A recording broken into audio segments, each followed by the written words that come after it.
আজকে আমি রান্না করেছি ব্রেড পটেটো বলস।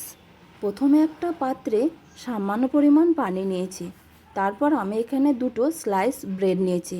ব্রেড দুটো ভালো করে পানিতে ভিজিয়ে নিয়ে পানির থেকে ব্রেড আলাদা করে নিতে হবে। মনে রাখতে হবে ব্রেড বেশিক্ষণ পানিতে ভিজিয়ে রাখা যাবে না। তারপর আমি দুটো ছোট সাইজের আলু সিদ্ধ করে গ্রেট করে নিয়েছি। তারপর ভিজিয়ে রাখা ব্রেড, পেঁয়াজ কুচি,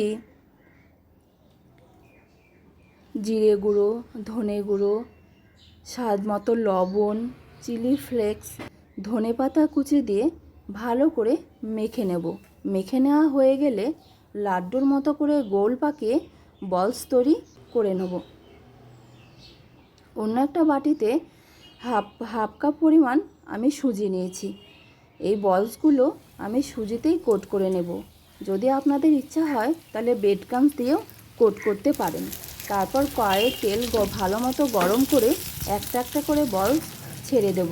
এখানে মোট 11টি বলস হয়েছে। যতক্ষণ না বলসগুলো গোল্ডেন আকার ধারণ না করবে ততক্ষণ তেল থেকে তুলে নেওয়া যাবে না। এই স্টেজে গ্যাসের ফ্লেমে মিডিয়াম টু হাইতে রাখতে হবে। তারপর আমি একটা সুন্দর সার্ভিং প্লেটে টমেটো সস দিয়ে সার্ভ করেছি।